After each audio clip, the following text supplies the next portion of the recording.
as well. One of only 3 Western Conference teams to be over 500 against the rest of the playoff teams from the West. Los Angeles calls timeout. You know, you take a look at this group of Spurs and you wonder if they've peaked.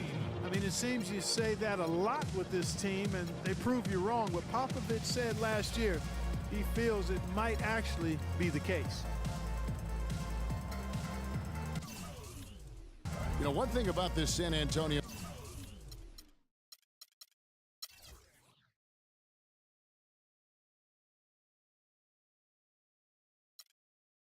team, they just didn't go away last year. Pop himself said he felt they peaked in the 2014 finals. You know, and you wonder if what Pop said is true. Spurs lost in the first round last year, and they'll be going through a lot of changes in the near future. And with the way they run that organization, they'll still be competing, I believe, for quite some time. Manu Ginobili, he's checked in for Duncan. The Clippers also making some changes. Johnson, he's checked in for Pierce. And it's Crawford in for J.J. Redick. Just impressed with the teamwork out there, setting the table for one another. 5 straight baskets, Greg, resulting from assists. They're playing as one unit out there. And unfortunately, we've seen a few too many of those. A lack of concentration and alertness, a turnover, and an easy bucket the other way in transition. And really, a few more of those, and this game could be over. Paul against Green. Paul passes to Griffin. A chance to extend the lead to double digits, but it's no good. Ginobili dishes to Aldridge. Shot's good on the assist by Ginobili. Aldridge has got 5 points so far. These defenders had better start closing out on those shooters. That's 2 in a row, and we call that a streak. Back to Johnson. Crawford outside. Just 5 to shoot. That shot by Griffin, no good. Spurs trail by 6. There's Green with the 3. And it's blocked. And that's out of bounds. San Antonio will retain possession. And Los Angeles with some changes. Aldridge comes in for DeAndre Jordan. And it's Smith in for Wesley Johnson. Second half here. We're just over 3.5 minutes into it. The drive by Green. Spurs working the ball around now. And he gets the bucket. Ginobili's got 5. Defensively, they just look out of sync, not closing out on the threes in time. Well, I think they're getting caught in that in-between zone, no man's land, giving up 3 straight from beyond the arc right now. I tell you what, he can do a lot more damage to that rim than that when he wants to. And you know, Clark, with the lead they're enjoying, I'm surprised he didn't put a little something extra on that one. Me too. Well, I'll tell you what, I'm glad he didn't, because otherwise we'd probably have a 45-minute delay here if he shattered the backboard. Clippers were so strong on the road last season. They led the league, Clark, in field goal percentage while on the road, and actually they scored more points away from Staples than in it. Especially down the stretch, Kevin. I mean, they finished the regular season with 8 straight road wins to get home court advantage in the first round. Superb. And it's Smith penetrating. Good, and Paul gets the assist. Smith's got his first bucket in this one. Not as good in the Los Angeles leads. Cut down to 3 on the bucket from Tony Parker. They're not as aggressive from the outside here, but maybe they should think about stretching the defense a little bit, like they did in the first half. I mean, stretching the defense makes it easier to score inside, too. Just 1 second between the shot clock and game clock. Aldridge drives in. They kick it out to Green. And again, it's San Antonio with the 3. Man, they came out smoking here from beyond. And, Greg, as hot as they are from out there, absolutely no reason at all not to just keep letting them fly.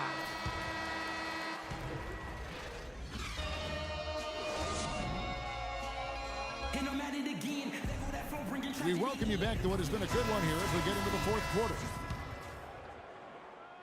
LA's gone 3 of 6 tonight when they've let it fly from downtown. And on the floor for the Clippers here in the fourth, Chris Paul and J.J. Redick are the guards. Inside, it's Griffin and Jordan, and it's Pierce in at the 3 spot. And Ginobili with a clear path to the rack. And guys, that's a big swing right there. I mean, taking the steal and then turning it into 2 easy points on the dunk. No telling how important that sequence could turn out to be. And guys, in a game this snug, moments like that are the ones we usually look back on at the end as a difference maker.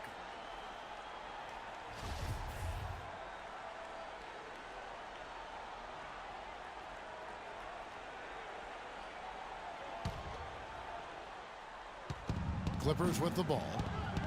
Here's Jordan. And foul called as he misses. He'll go to the line and shoot 2. It's on LaMarcus Aldridge.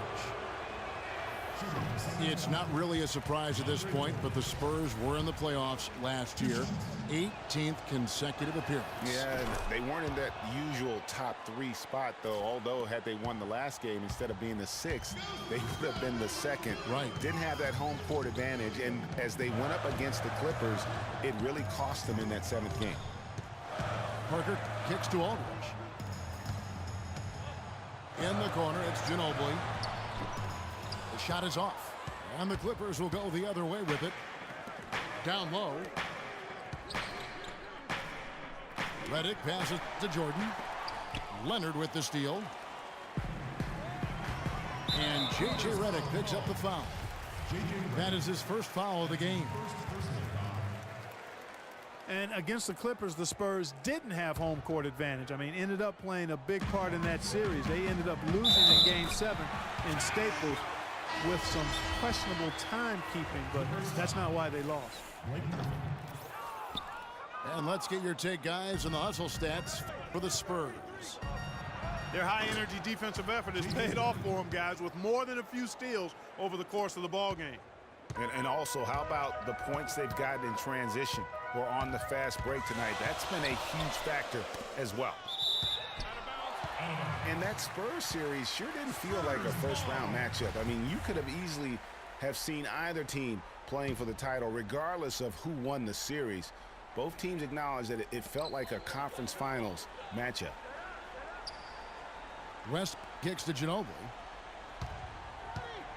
Goes up on the block. So the whistle blows on the shot, and 2 free throws for the contact right there. That's on Paul Pierce. And the Spurs being the defending champions out west heading into last year, but they would end up 6th in the conference with a record of 55-27. Had a record of 32-20 against the rest of the West. Well, we knew the West was going to be wild and very competitive all season long last year, and the Spurs-Clark epitomized just how crazy and tough things can be there. Yeah, and with about 3 weeks left in the season, the Spurs were sitting in the 7th playoff spot. Then they go on a tear and win 11 games in a row to jump to number 2. Finally lose 1 game and all the way back to 6. All right, let's go over to the sideline with Doris Burke. During that break, Coach Rivers had some words for his team. His message, don't even look at the score right now. We've got to make 1 play at a time and execute. That's how we'll take this thing home. Kevin, he's trying to keep them focused. Always great to hear from you, Doris. And Griffin slams it in. Boy, this game has really started to heat up. I didn't think it could get any more high scoring than it already was. Well, I tell you what, I don't mind it. You don't either, it sounds like. Good offense is entertaining, and that's exactly what we're getting. Aldridge with it. And Griffin picks him up defensively. And it's Green missing. Well, he won't miss many of those, especially with the defender not in the best of positions there. And he gets it to go. Those are the types of shots down the stretch that win you ball games. Spurs trail by 3.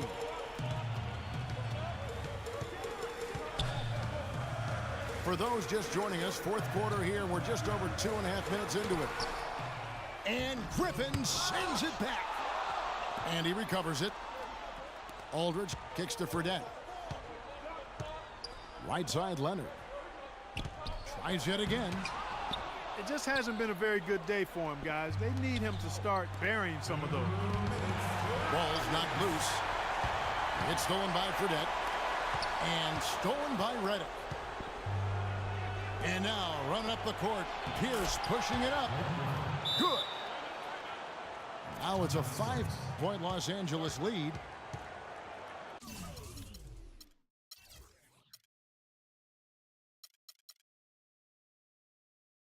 And what's your take, guys, on the hustle steps for the Clippers?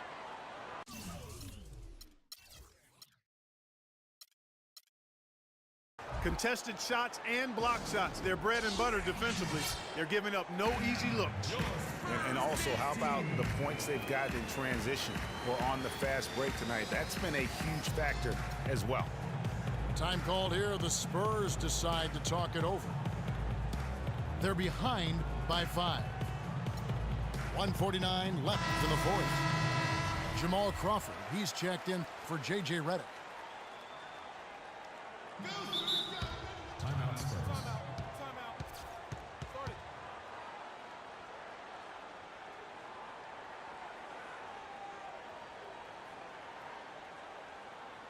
San Antonio calls timeout. They trail by 5. 1:49 left in the fourth quarter. Blake Griffin really making a difference here. He's really taking it to him inside. They got to find a way to slow him down. A different look now for San Antonio.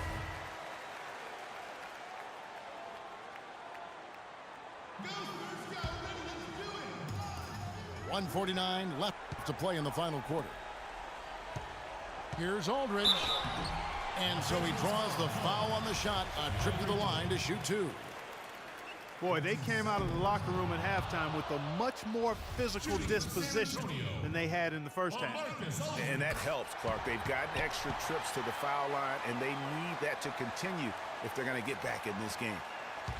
Listen, they're still right in this thing. Missing that free throw, though, keeps this a 2-possession. Oh! Jam! I mean, just it's not possible what we just caught. Is that possible? Not probable, but it is possible, partner. It is possible. And think about it, guys. That's one of the few guys in the entire league who can pull off something like that. On offense, here are the Clippers. They're on a 14-5 run here. Picked by Griffin. Here's Paul. Again, Los Angeles. Really, really good possession there. They've never lost their focus, even as the game's gotten tight. I agree with you. I mean, and now that we're moving deeper into the fourth, it's really the point where they add a few more points to the lead, and I think they can put this thing away and consider it over. Duncan, he's checked in for Boris Diaw. Not nearly as productive a trip to the line as he'd have liked. They need all their free throws to go down at this point. Back to Paul. To the inside. Jordan. Powered down after the assist. Let him into the lane. Guys, I think this is a game they have to feel good about as we wind through the final moments here in what looks to be a solid win for the Clippers. Right, Steve, and they're fully in control now, but there were some tense moments, I thought, Clark, for them throughout this game. No opportunity really to coast, although the score may appear that they did. I love the way they came together whenever things started to look bleak. And it'll go down as their first official win of the new year. And against a conference opponent, always good to take that first win of the season series to establish a psychological edge. Especially because they're going to get together 3 more times this season, Craig. You love to get an opponent figured out early when you're going to be seeing them that often. And when you look back at this one, what an amazing performance this was for Griffin. It was the kind of game for him that all scorers dream of, where the basket seemed as wide as a barrel. Here's Paul. Takes it from 10. And it falls over the rim and in. And now it's a 12-point Clipper lead. So the Clippers winning this one easily. They came in here and took care of business like they were the home team. And Kevin, how about the mental toughness